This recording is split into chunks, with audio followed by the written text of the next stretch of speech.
When a murder case of a 17-year-old girl remains unsolved in one of the safest countries in the world, it raises many questions on authorities all around the globe. Today, we take you through the details of one such rare case in the criminal history of Denmark, a country ranked 5th in the Global Peace Index. Act 1. Korsor, a small town on the west coast of Denmark, is known for its Scandinavian beauty and its rising vibrant tourist attractions. However, beneath the charm and color lies a buried, unsolved murder mystery of Emilie Meng, which has been haunting not only the town's, but the whole country's authorities since Emilie went missing and was later found dead in a lake. Having achieved their high school diplomas, Emilie and 2 of her friends went a night out on July 9th, 2016. The friends were celebrating their success in end-of-year exams that had concluded their first year at Slagelse Gymnasium. But the following morning, she surprisingly didn't arrive at the church where she was expected to sing. Talking about that night, Emilie's friends revealed that the 3 of them visited a shisha cafe and McDonald's. The atmosphere during the night was joyful until Emilie gets a text from a boy to end their relationship, and she visibly got upset. While the 2 of them were not a formal couple, there had been a developing interest, and Emilie wanted to take things forward with him. But that didn't happen, and Emilie got dumped. It was around 4 a.m.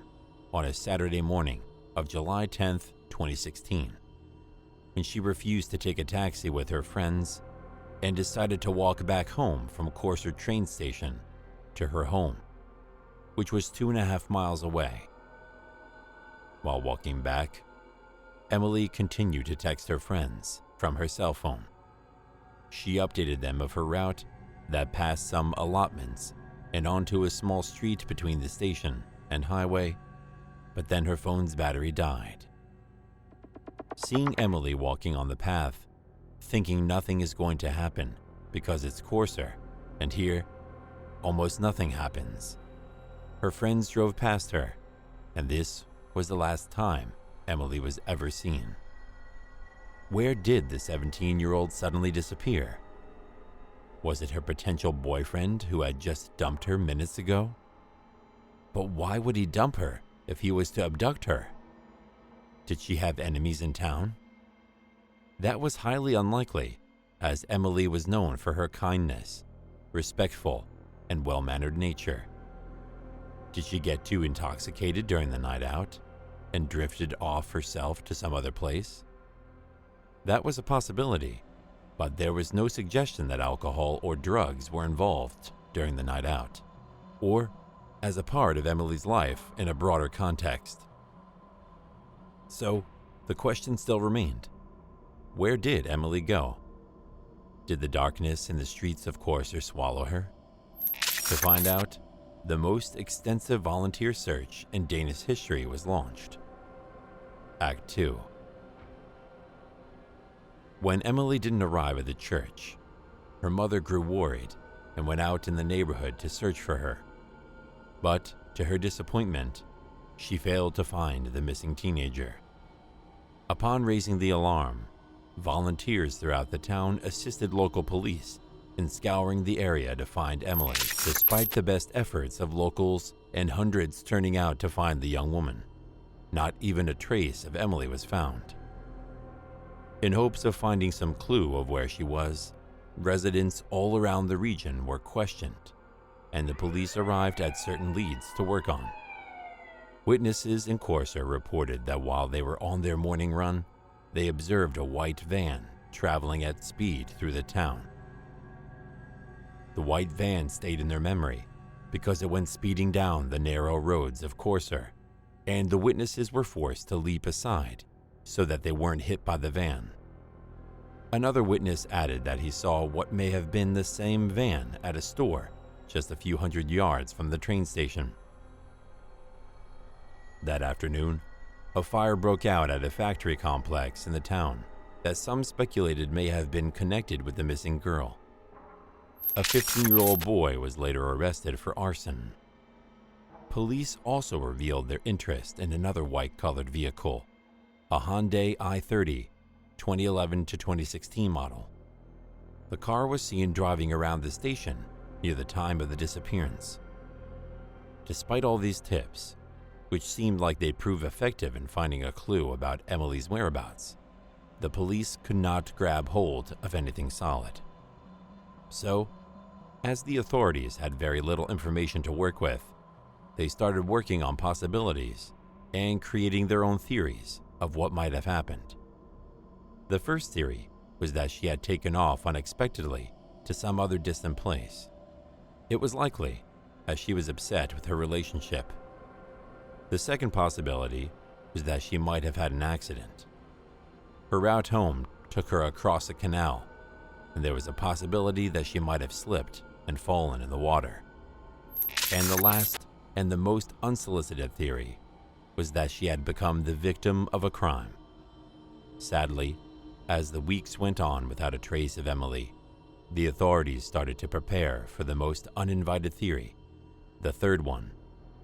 Then started a series of events of suspects coming in and being cleared on lack of evidence. The popularity of the case led the police to arrive at 45 tips, out of which only 3 were considered strong enough to identify a few suspects.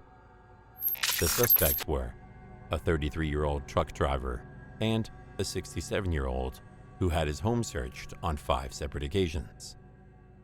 As a former friend reported him to police after a conversation that he found peculiar, the truck driver from the Kolding area was under suspicion almost immediately after the disappearance of Emilie. The man had a previous conviction for a sexual offense against a minor and looked a perfect match for the crime. The police's confidence in his guilt was shattered when the GPS in his truck revealed that he wasn't in Korsor on the night of Emilie Meng's disappearance. The case became notoriously popular in Denmark. Parents began picking up their children to take them home or giving them money for a taxi. Such was the concern in the country that a local action group by the name of Naturavnin began patrolling the train station. Police also analyzed mobile phone traffic around the area, identifying around 200 numbers which they called interesting. However, it was later revealed that a data loss incident may have erased the killer's number alongside others that may have been active in the area at the time. You might call it incompetence or carelessness of the Danish police that they failed to secure surveillance footage that may have shown vehicles stated to be of interest and equally failed to question witnesses in the immediate aftermath of the disappearance. To their criticism around the country, the police justified themselves by saying that they initially believed Emilie had merely run away from the home following the bad news she'd received on text. These glitches in the investigation hampered its progress towards finding Emilie. The people in the country soon got aware of the investigation blunders and started asking relevant questions to the police. It was one of those rare times when Danish law enforcement was under immense pressure and they had no idea what was coming ahead. Act 3. Desperate for information, the police launched a personal and confidential number to enable witnesses to report their suspicions anonymously, with a 200,000 kroner reward offered for details by the family, as police speculated that Emilie might have been abducted and taken across the border into Germany, or she may have traveled abroad by herself. They passed her details to Interpol. 3 months later in the case, in October, major developments paved a way for the investigation. The neighbors of the previously held 67-year-old suspect, Finn Peterson, reported that they had heard screams and knocking from his house. The police immediately believed that Emilie had been kidnapped and was being held as a prisoner in his house. He was also a suspect in previous missing cases 10 years prior to the Emilie case.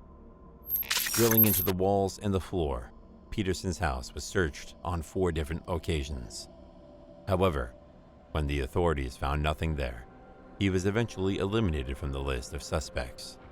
Police later suggested that the publicity surrounding the case was leading to citizens misinterpreting innocuous events as suspicious, and in the repercussions, Peterson claimed that he was a victim of harassment by authorities. With a number of suspects being cleared from the list and numerous tips going in vain, the case file was almost empty, with a little to work on. It seemed that Emilie will be eventually added to the data of girls who went missing mysteriously and were never found, alive or dead. But the Christmas Eve of 2016 was going to provide an unfortunate closure to this mystery. A passerby walking his dog in a forested area of Renjemarksbak near Borup spotted the dead body of Emilie. She was finally found, but rather than a cheerful, kind, and well-mannered girl, it was her lifeless body submerged in a lake. The police investigated the crime scene and came to the conclusion that the girl had been murdered shortly after disappearing on July 10th and subsequently dumped at the location around 40 miles from her home. The discovery of the body was a shock for everyone in Emilie's family and for everyone in the country who had been tracking the progress in this case. The already popular missing case of Emilie Meng became a case of an incompetent murder investigation. A torchlit march of remembrance was held for Emilie in Korsor before she was buried on January 19, 2017. The police still believed that the sightings of the white van and the white Hyundai spotted immediately after the kidnapping were significant in the case. They confirmed that the lake was free from any forensic evidence that might have led them to Emilie's killer. Since the discovery of Emilie's body, the authorities started retaining all the information about the investigation and withheld putting out leads in the public domain. They did not even reveal the cause of the death of Emilie. Was it in favor of catching her killer? Was it to protect someone? Or was it to protect themselves as law enforcement agencies? We don't know. After 2 years of near silence on the matter, an anonymous source posted a letter to the offices of the Danish tabloid, BT, which stated they had information on the case, but the letter was never made public. In 2019, a 42-year-old man was arrested in connection with Emilie's murder. The reason for the arrest? The man owned a white Hyundai, which the police speculated was the same one that was spotted near the Korsor train station. The man was already in connection with 2 other murderers, both elderly men. However, both murderers were executed differently from that of Emilie's, except for the fact that one of the men's bodies was thrown in a lake after the murder. The man was later dismissed from the inquiries. In the long list of theories around Emilie's murder, one more was added. The theory linked a man named Peter Madsen, also known as the submarine killer, to the case. Madsen was notorious for his murder of the Swedish journalist Kim Wall, who was aboard his privately owned submarine. He was allegedly been looked at for Emilie Meng's murder on 3 separate occasions by Danish police. The authorities highlighted many similarities in the killing of Wall and Meng, with Madsen known to have been driving a white van at the time of Emilie's abduction. Madsen was described as a narcissistic psychopath who had been watching videos of decapitation and practicing asphyxiation sex.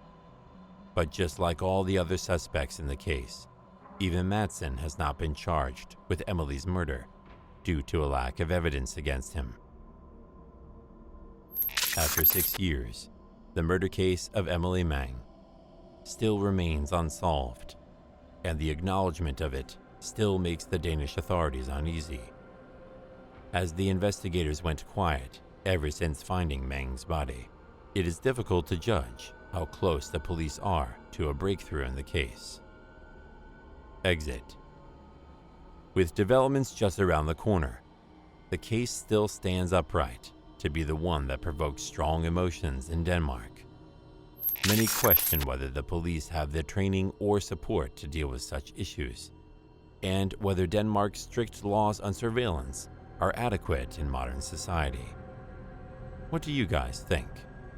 Is this case a failure of the world's most capable law enforcement, or is it a perfect crime? Let us know your thoughts in the comments below.